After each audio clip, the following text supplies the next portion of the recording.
Change कर सकते हैं 2 मंथ में। टिकट आपकी एक ही लगना है। आप एक बार टिकट बुक कराएंगे, आप 8 ट्रेन से सफ़र कर सकते हैं डिफरेंट डेज़ में, और टोटल 56 डेज़ तक आप इसको घूम सकते हैं।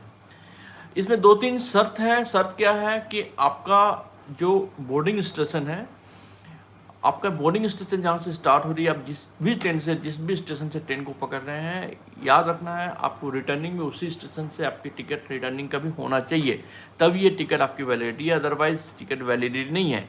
यानी आप समझ लीजिए कोई स्टेशन से जर्नी कर रहे हैं, आप 2 मंथ घूम लिए, रिटर्निंग में 56 डेज के बाद रिटर्न आ रहे हैं, दैट टिकट शुड बी और वही स्टेशन होना चाहिए जहाँ से हमने जर्नी स्टार्ट किया था। इन बिटवीन आप कहीं भी घूमें उससे मतलब नहीं है, लेकिन आना चाहिए, फर्स्ट क्राइटेरिया। सेकंड क्या है कि आप जैसे कि हम लोग क्या करते हैं, इसमें बेनिफिट क्या है सबसे पहले आप जान लो। इट्स अ टेलीस्कोपिक रेट होता है। मतलब क्या होता है, आप इसमें 2 फ़ायदा होता है, आपको बार बार टिकट कटने का झंझट खत्म हो जाता है, आपका पूरा आइटिनरी सेट है, ठीक है, आपको यहाँ जाना है और आप टिकट काट लेते हैं, तो आपका मतलब टाइम भी बचता है। And the best part the 15-20-25% reduce rate में आपके टिकट बुक होंगे। अपार्ट फ्रॉम दिस, अगर वो सीनियर सिटीजन कोई हैं, चाहे वोमेन हो या मैन हो, उनके लिए 50 एंड 45% कंसेशन भी है, वो जो कि अलग है, जो कि रेलवे की सेवा है सीनियर सिटीजन, वो तो है ही। Apart from this 25% total cost of the ticket से भी कम लगने वाला है, तो आपको दोनों तरफ से फायदा होने वाला है। एक टेलीस्कोपिक रेट मिल रहा है आपको, आपका आइटिनरी प्लान, लेकिन इसमें है और लेकिन कुछ चीज़ें हैं इसको हासिल करने के लिए बहुत ही अच्छा है कि आपके पास पूरा प्लान रेडी है, आप जाइए। लेकिन ये जो टिकट है ना, ये आपके काउंटर से बुक नहीं होंगे। दैट्स द मेन चैलेंजेस इस टिकट। चैलेंज क्या, इसमें आपका फुल आइटिनरी के साथ आपको रेलवे, आपके नियरेस्ट जो भी रेलवे स्टेशन है उसके जो ब्रांच हेड, मतलब जो डिविजनल हेड है, उनके पास जाना है, उनको अपना प्लान दिखाना है कि सर ये मेरा आइटिनरी है और मैं इस ट्रेन में सफ़र करना चाहता हूँ इस जगह। देन वो उस प्लान को देखेंगे, वो प्लान को एक बार ओके कर देंगे, देन उस प्लान को लेके आपको जाना है रिजर्वेशन काउंटर में।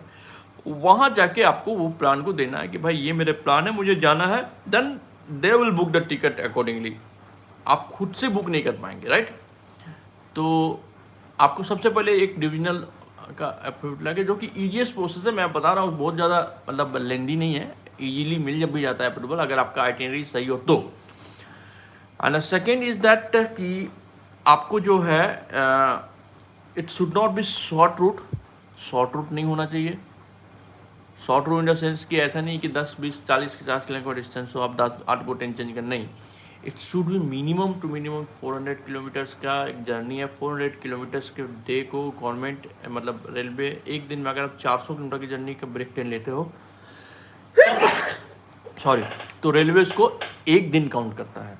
अगर आप 200 किलोमीटर का ब्रेक जर्नी लेते हो, मतलब 200 किलोमीटर के लिए, देन 200, इसमें आपको नुकसान है। 200 किलोमीटर को रेलवे उसको हाफ डे, मतलब अगर 200 एक दिन में आप 2 ट्रेन, जब 200 किलोमीटर का ट्रेन ब्रेक कर, मतलब सपोज 200 किलोमीटर गए, फिर कोई ट्रेन चेंज करके फिर 200 किलोमीटर गए, तो रेलवे इसको 2 दिन काउंट करता है, ठीक है। क्योंकि रेलवे का मानना है कि 200 किलोमीटर मतलब हाफ डे, 400 किलोमीटर मतलब एक दिन पूरा। तो अगर जितनी डिस्टेंस लॉन्ग होगी आपके लिए उतनी है, और सर्कुलर टिकट बनेगी भी लॉन्ग डिस्टेंस में, छोटी डिस्टेंस के साथ सर्कुलर टिकट बनती भी नहीं है। और एक चीज़ है, अगर सीधी ट्रेन है डेस्टिनेशन टू डेस्टिनेशन, आपको कहीं जाना है, से फॉर एग्जांपल आपको दिल्ली जाना है, अब जहाँ पे हो, दिल्ली के लिए ऑलमोस्ट सभी जगह के लिए डायरेक्ट ट्रेन है। अगर डायरेक्ट ट्रेन है तो आपको सर्कुलर मतलब टिकट्स के बेनिफिट नहीं मिलेंगे। हाँ, अगर आपको दिल्ली से, अगर आपको अपनी रेजिडेंस से कालका या शिमला मनाली जाना है और डायरेक्ट ट्रेन नहीं है, आपको दिल्ली से चेंज करना है, then you can apply for circular ticket. Circular ticket is basically जहाँ पर डायरेक्ट कनेक्टिविटी ना हो, आप जहाँ से स्टार्ट करना जर्नी, आपको बहुत सारे ट्रेन चेंज करना है इसका आइटिनरी में, उसके लिए सर्कुलर टिकट वो द बेस्ट टिकट है, ठीक है। तो आप इस पर जाइए, अवेल कीजिए, घूमिए फिरिए, और कोई भी कन्फ्यूजन हो, just get you to touch with me. हाँ, कुछ भी कन्फ्यूजन हो, ठीक है। तो आज के लिए ये मैं सोचा कि शॉर्ट नोटिस में आपको चलो एक सर्कुलर जर्नी के बारे में बताएं, और इसके अलावा कुछ भी इस बारे के आपको अगर अपडेट लेना है, प्लीज़ कांटेक्ट मी, मैं अवेलेबल हूँ। तो मैं सोचा कि चलो अभी सर्कुलर जर्नी के बारे में आप सभी को अपडेट कर दूँ, ठीक है। तो thank you guys, be in patience, okay.